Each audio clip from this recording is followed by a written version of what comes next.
It's Friday, it's Invisible Walls, it's episode 74. We're taking you down into Q4. The beautiful season for video games is almost here, my friends. That also means good episodes of the show, and I think we're going to be kicking it off right here with episode 74.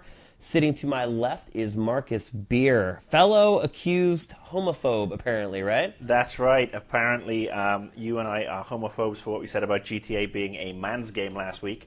Some people are a little bit oversensitive, and I think they can't understand irony when we dish it out. Here's some irony for them. My gay friends are going to come and kick their ass. I think I've invented a new word, in fact. They're heterophobes. Anyway, I just want to say I definitely do not appreciate being called a homophobe. Doesn't sound like Marcus does either. I don't really know what to say about that. Yeah, let's just brush over that. Yeah, but Who sitting else in on is the show? Well, as you know, me and Marcus are sitting in today. We also have Ryan Stevens. Yo. Right back at you, Shane. Pleasure to be here. Yo. And we're going to be rolling in guys from the team in and out throughout the show today to talk about specific games. We got a lot to get to, so let's get it rolling. Whatever you say, sir. Yo.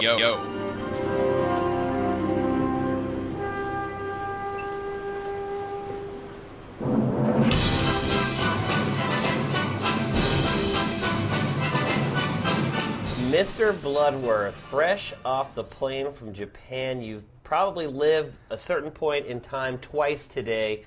Yeah, I don't leave for 3 hours, so. It's like a Langoliers. Time traveling's going So on. what are the lottery numbers? Please tell us. But actually, you were in Japan for a Square event. Why don't you tell us about it? Yeah, it was the Final Fantasy XIII premiere party, and it was a pretty exclusive event. It was just for press and staff. There was about 100 people there, and they announced a release date for Japan, which is December 17th. Okay. And they announced there's going to be a PS3 bundle coming. In Japan? Yeah. And they announced that the Elixir, the cans of fruity beverage with Final Fantasy characters on them. Now, they didn't talk anything about the U.S., right? They didn't say Right. release date, whether they're doing a bundle in the U.S. It wasn't even in English.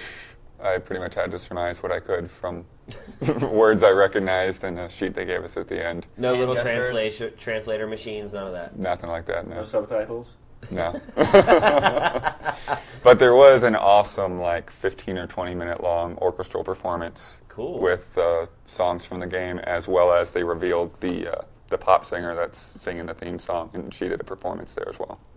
Now, let's talk about the game. What did they show new from the game itself? I haven't been following it too closely, so I don't know what's new. They showed the TGS trailer, so I got to see that. There was fireworks and Snow kissing some girl. It looks like she's 12 years old. And I spotted... That'll guarantee a I million spotted a summon, which I surmise is probably Ifrit turning into a hot rod car, which I think is one of the mechanics for summons, because I noticed when people were doing the gameplay demos that when they did a summon, first the summon was there fighting alongside you like another party member, and there's a button that says driving mode. And then the summon would transform, and the character was actually riding the summon, and there was a list of moves that you could do with the points attached to them. So, riding that Transformers 2 popularity out. Is that how it works? They transform? Yeah, pretty much. The way Shiva is, that people have known about Shiva for a while. It's there's two women that are fighting, and then they lock legs to become a motorcycle. Awesome! Come on, Marcus, I I think am you have now something to sold. say. I haven't wanted to play Final Fantasy in years. When's it come out in the US? That's We all I don't wanna know. That's the problem. If it Yeah. comes out on December 17th in Japan, it's got to be mid next year, I guess, in the Yeah, US. I mean, they have to finalize the 360 version before it comes out here, because they promised them to be the same date. So Right. I was seeing on the interwebs that people are surmising that it's spring. Yeah, that's what probably they're pretty expecting. accurate. A lot of surmising going on. Yeah. That's what happens when you listen to people speaking in Japanese. You have to surmise. Now, one thing I did hear actually was I saw the price in Japanese yen, and I saw the equivalent in US dollars, and it comes out to about $94 US. Is it a high priced SKU? I mean, I want to compare that. It might be a little higher, but I'm not sure if that's just because in Japan generally games go for higher prices. Right. Square tax also, maybe? Yeah, there is the Square tax. Like a DS game over there will cost you what a console game will run here just because it's made by Square. But even over here, I mean, Chrono that's Trigger right. DS was $40, which is How do they get away with that? Because they're Square. So, yeah, we definitely should go and they're compare those fan prices. their too. fan base. Square Enix. I guess that's it. Is the blind loyalty I to the brand of its fan from its Yeah, I fans. think it was 8,800 yen was the Yeah. price. Wow. It's pretty expensive. Yeah. But I mean, yeah, they've got the hardcore fan base. I mean, they've been around the longest. They are the reigning kings of the JRPG, and What was the demo there, or was it just the trailer? They had playable demos there, yeah. And But a new demo. that's probably what they're going to have at TGS. Yeah, I think, they said they thought they were going to have the new TGS demo when we were setting it up. And were we allowed to shoot any of that stuff? No, they were really restrictive on that kind of thing. You know, they said that like the screens could be in the background, but not to where you could see what anything was. Oh. But this is Square. Every time you go to TGS, you know, they have 40,000 people per attendee, making sure you're not taking cell phone pictures or Pictures. anything Still like pictures that. of their stuff. Yeah. Right. Yeah. So I'm curious if this trailer will actually get released to the general public, or if they're going to do another, you know, One of those, here it is, Square see Theater. it, but don't run it. Yeah. Yeah.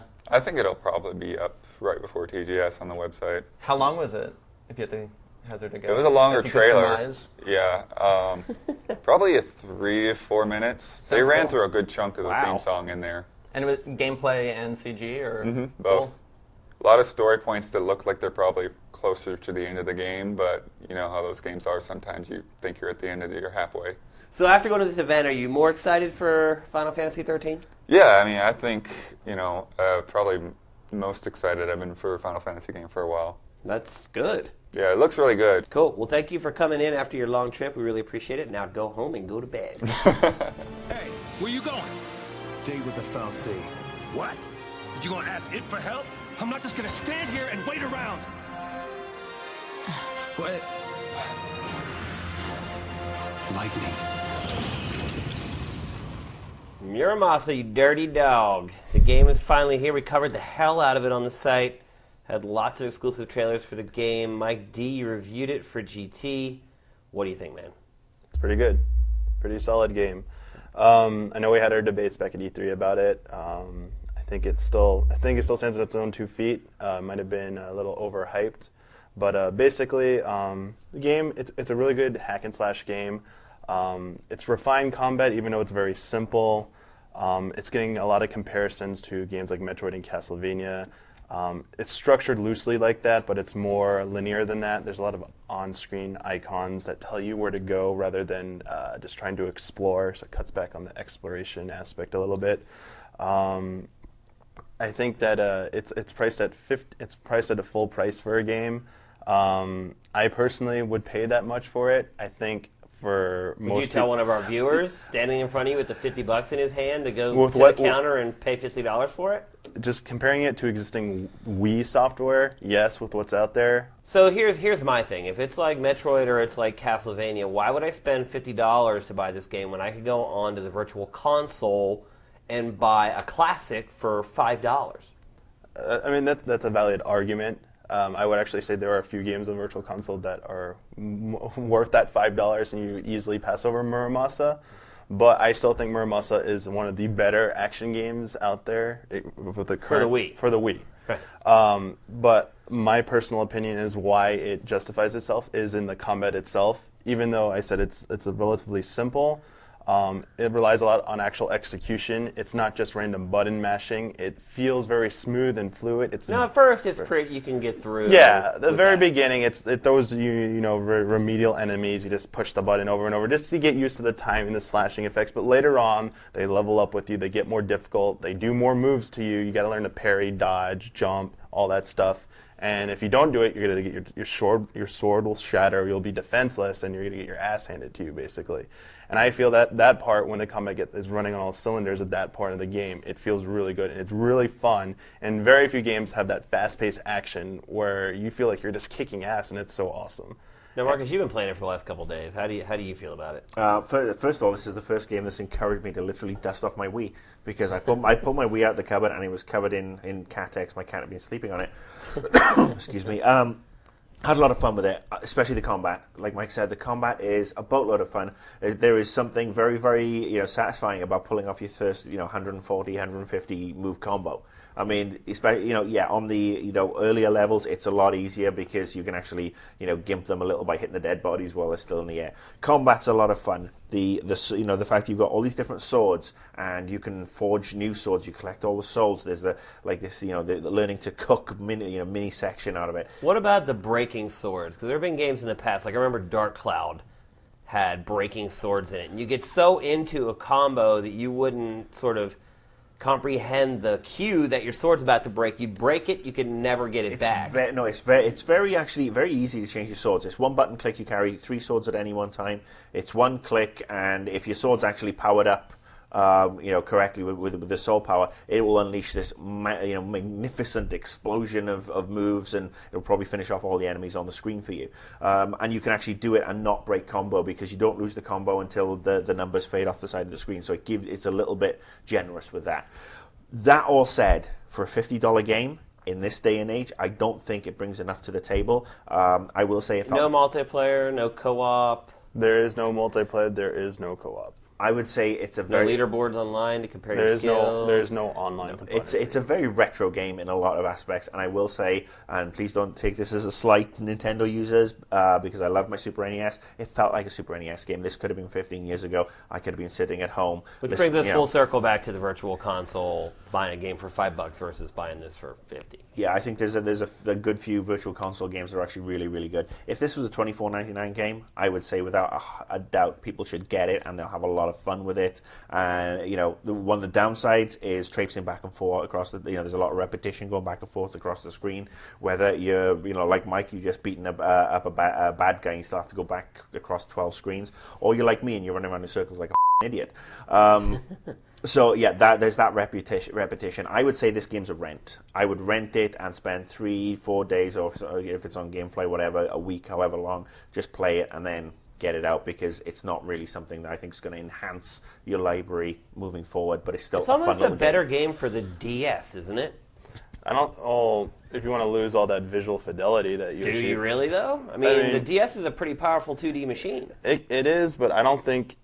Well, personally, I don't like the small screen on the DS for visual games. I mean, it technically could get close to it. I don't think it would look. No, I don't think it would. They would have to do a lot of Yeah. changing of being able to find certain things, because you have to be. There are certain things that you have to be able to notice on the screen, like just that you're looking for treasure and stuff like that. The little power ups, they are easy to miss. And on Right, DS, but they can put a it's- little shine on those to catch your attention, and there you have it. But so overall, Marcus, you would say you would not buy it until it drops in price, or rent it. I'd rent it. and Mike, you say buy it. I do say buy it. Yes.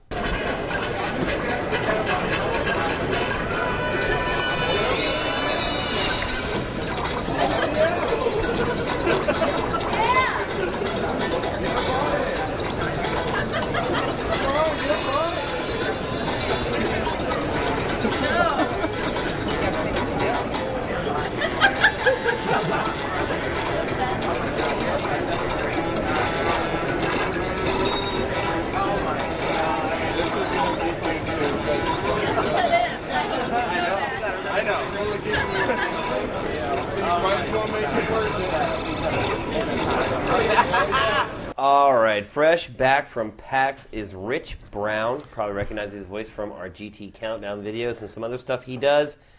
He was up at the show getting lots of media from the various games that were up there, and you're back now. What was your impression of PAX? I've heard good things. PAX is growing. PAX is awesome. Why I like PAX is like this. I've only been twice. I like PAX because it is not the stress of E3. It's not all the running around and trying to make appointment to appointment and oh my gosh, I have to be from one hall to another. Yeah. And it's not the nerd fest of San Diego Comic-Con. It is the perfect medium in It's a my happy opinion. medium. Yeah, it is the perfect medium. Which means it'll change next year now. Yeah, well, You've it's given bit- it the kiss of death. But Let's go to Boston next crap. year. Yeah, it is going to Boston, but it was also bigger than last year. 75,000 people, I heard. Across yeah. how many days? 4?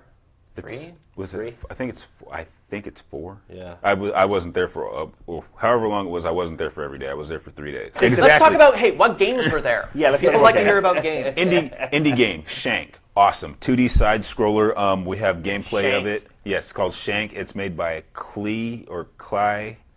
Looks awesome. Yeah, it looks awesome. It's 2D side scroller. I love 2D games. And 2D side scroller, you have a knife, you have guns, you have a chainsaw.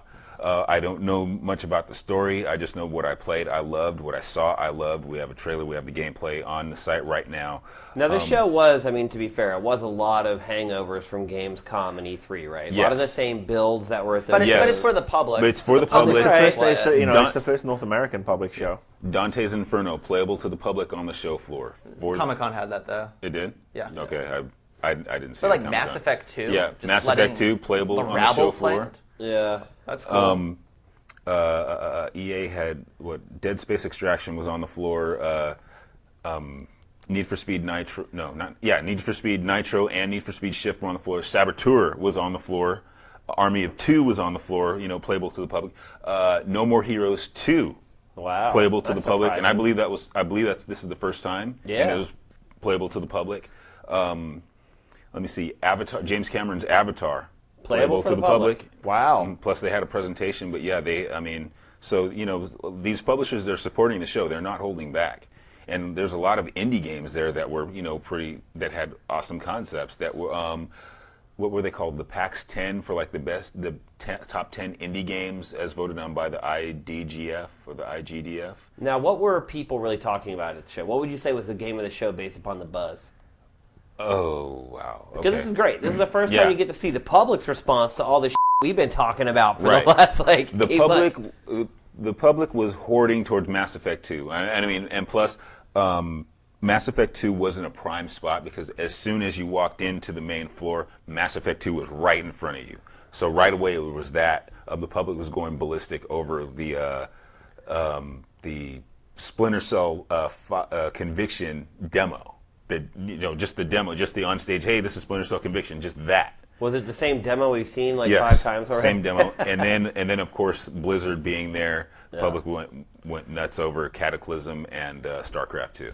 Yeah, I figured StarCraft 2 would be the big crowd Yeah. favorite. I will say, I know Ron Gilbert, the guy who did Monkey Island, and I think he actually owns grumpygamer.net. His new game, your arch his nemesis. his Martin. Deathspank game, to me, sounds totally awesome. It's taking Diablo and adding adventure game elements, which you see so rarely. I'm thinking like Lands of Lore, going way back, like the Quest for Glory series. But I love putting in like real adventure puzzle elements into an RPG with tons of loot, and it's got that kind of weird Animal Crossing like toilet paper roll world coming in, and I think it's going to be one to watch. I wonder why they moved it to Boston. I mean, they've been building there for so long. Oh no, they've been talking about it forever. Right. They felt they had They're to gonna talk have- to their East Coast contingent. Is it going to be PAX East Contingency. and West, or are they just going to move it to Boston It's altogether? just Boston, right? wow. Boston in the spring, but it's just for a year. But I mean, they've said this for 3 years now. Oh yeah, and if I don't say this, I know somebody will kill me. Left 4 Dead 2 on the floor, playable for the public, and Left 4 Dead. I don't play first-person shooters, but there was a point where I had to play it for press reasons,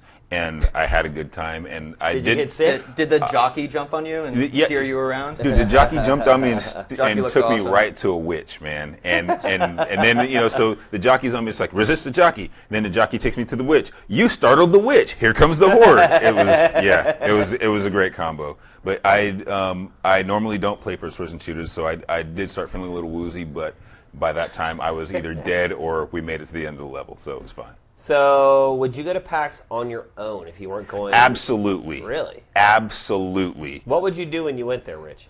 If I went there on my own, I would just take my time and go booth to booth around the floor. And the people were friendly, the food was good. With everything being playable on the floor, I'd jump in some lines, talk to people, see what they like and what they don't like about what's going on, and I'd enjoy myself. I would absolutely recommend going to PAX.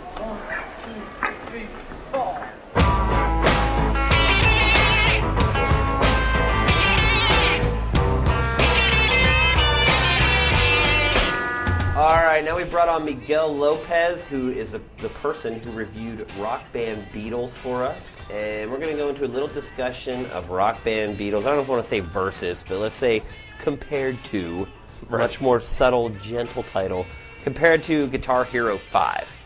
So, What are your initial impressions of the Beatles? I've played a good bit of it now. I actually just went on KTLA today to demo the game, as did you for another local TV network. That's right. We were on Good Day LA.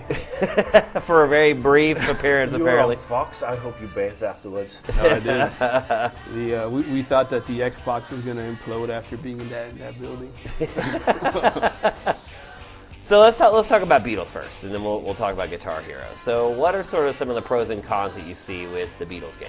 Obviously, the big one is it's just the Beatles, right? Yeah. I mean, it's you know, as you said, it's just Beatles songs. It's a focused catalog, which...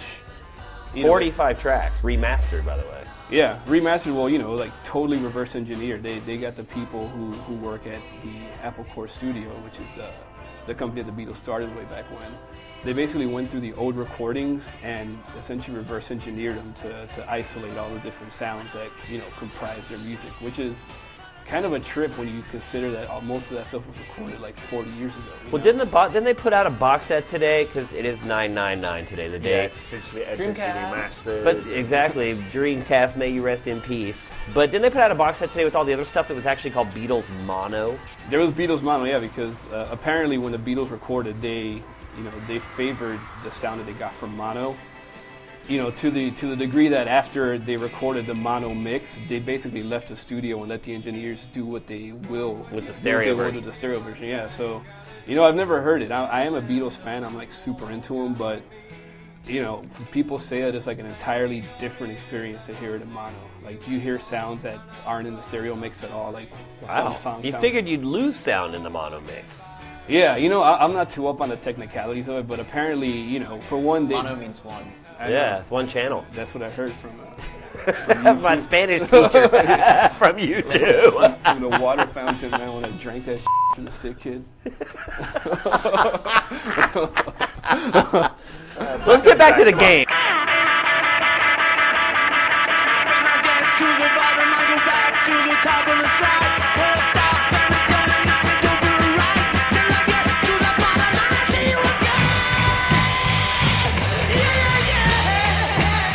Now the game has stereo mix, not the mono mix. Right, absolutely. And it has 45 tracks. Is it 44 then the one that's unlocked, or is it 45 plus one? I believe the end is unlocked from the get-go, but you know, that was one that they kind of held back. That was the last song they announced, so it kind of has the mystique of a hidden track, but it's all in there. Now, would you say if you're not a fan of the Beatles, or only have, you know, a fan of a few songs of the Beatles, like I probably am a big fan of maybe 13 songs or so. Is it worth it? 13 and a half songs. 13.71 Beatles You won't give it songs. 14. Should I buy this game? Because the other thing is you can't import all your old Rock Band library Right. into the Beatles. It's its own platform. It's essentially, yeah, it's like one of those Guitar Hero games, except you can't, you know, suck it into the big game. Yeah, I don't know, man. That's kind of annoying to me. Like, I should be able to, if I buy Rock Band Beatles and I have those 45 songs, I should be able to import that into my Rock Band library. I should not have to Put in get the out Beatles that disc. Beatles disc every Yeah. time I want to play those songs. Yeah, I know. It's kind of weird and it's counterintuitive. What they I'm say, sure it's a that was- deal that was that they part of the deal. sign with the Beatles. They That's- wanted to make it its own experience. They were, and Harmonix said from the get-go, to be fair, that this wouldn't be a standard rock band. Yeah, they said like wanted to they do want to something different. isolate their iconic catalog, you know, make it its own thing, so that in the future when they do release more Beatles music, it's going to be sort of tailored to that experience. It's going to look the same. It's going to have, you know, the visual production that matches what's in the original game. So we're gonna see like the Wings expansion pack. Bad We Fingers. can John only and Yoko. we can only hope. But yeah, to answer your question, man, like maybe I'm biased, but I really like the Beatles, and I think everybody should hear the music. You know, it's I think there's only a few bands ever and performers ever in the history of the planet who can actually carry just playing their own game. Anybody else? I mean, you know. No, I mean, there was Van Halen, Metallica. There's tons of band-specific Guitar Hero / rock games. But not like this game. I mean, this game is just, it's, you know, they've redone career mode. It's a journey through the world from the Cavern, Abbey Road, Sgt. Pepper, the White Album. I mean, this is rock and roll 101.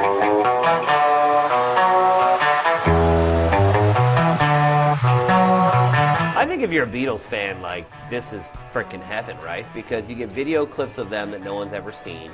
You get all the behind-the-scenes audio clips from when they were in the studio talking about their tracks and their mixes and stuff like that. lots of photos. I mean, the art throughout the whole game is just 100% Beatles. Like, you could tell a lot of TLC was put into that game. Yeah, and I don't know. I mean, also for like the party experience, it's actually cool to watch. As opposed to like think about when you're waiting for your turn in Rock Band. Yeah. You're watching the stupid looking avatars go back and forth. Like it's not. I mean, that happens in this game too. Like when you're on the Ed Sullivan Show, it's just them standing there in probably the most boring background you've ever seen. Back whenever they shot it, it was mind blowing. But you look at Sgt. Pepper's and it's amazing. You know, even all you need is love. Yeah. They actually released those as standalone music videos. They've been playing them on VH1. Wow. that's cool. But even like the standard sort of like concert venues, the ones you're talking about, even those are directed though. You know, like stuff happens in them. Yeah. Like I think in one of the Apple Court rooftop concerts, there's this guy who comes out and looks like Harry Potter. You just spot him. No, I didn't see it. You gotta pay some royalties for that. But one. the real new thing is the vocal harmonizing, right? Yeah. Like as a gameplay mechanic. Yeah. But on the flip side, I mean, is Guitar Hero actually bringing anything new?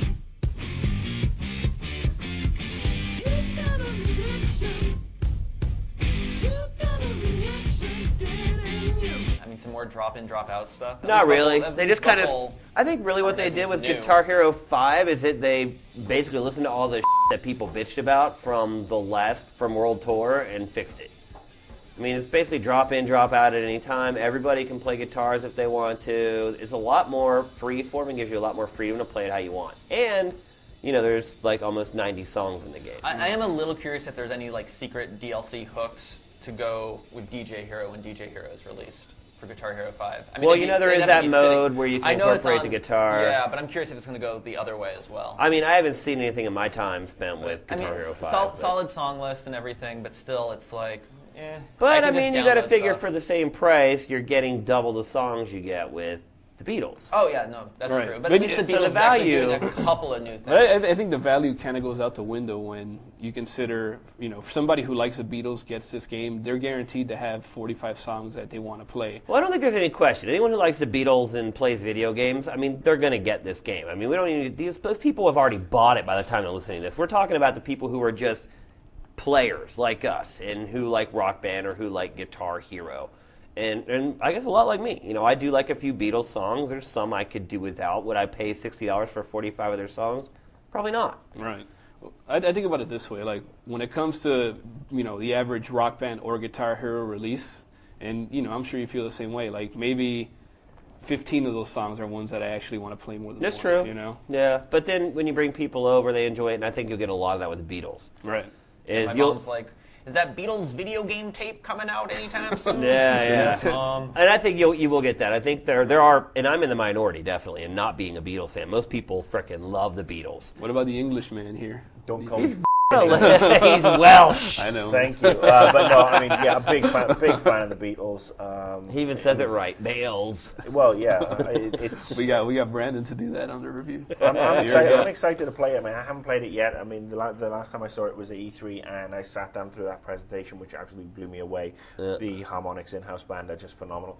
So yeah, I'm looking forward to getting my friends around and you know, plugging in all the music and you know, growing my hair all floppy and we're going to be the Beatles. So I guess here's the point we're going to come down to. We're like, which one do you recommend to buy? I don't know, man. Subjectively, like I think pound for pound, there's a whole lot of much better music in the Beatles. You know, and it's, you know, it's songs that I think everybody who loves music will appreciate. Yeah, I mean, Maybe not everything, like, you know, the early stuff, even me, who I'm into the band, like I could give or take a lot of that stuff, but you know, there's some of the icons of pop music in there. they are, yeah, well, they are the icons of pop music. No one was making music like that back then. Yeah. And I think in a lot of ways this is kind of a litmus test. There's a lot of kids out there who have parents who love the Beatles, and I think this may be a way to bridge that gap between parent and child and say, this is music that I love, this is music that I grew up with, here you go, in your medium, for you to experience it. For the adults, it was listening to it on the radio or listening to it on an LP. Now for the kids, really experiencing new music is all about playing it in Rock Band. So I think it'll be interesting to see if, you know, I know it's going to get that initial rush out the gate. All the Beatles fans are going to buy it. It'll be interesting to see if it has legs. It's going to be really interesting because they said, you know, music games are like being hit the hardest by the economy. Yeah. And Aerosmith, which was really Guitar Hero 3, was like the fastest selling Guitar Hero ever. So Yeah. it's going to be really interesting to see. And the Beatles are like 17 Aerosmiths. You Well, I know? think it makes sense that the music games are the ones that are really taking the hit because they are the more casual game. And, And honestly, expensive, too, with the gear. they're expensive. And the people who are casual are not going to make the sacrifice to play video games like But us. I'm going to be To really us, curious about the sales, though.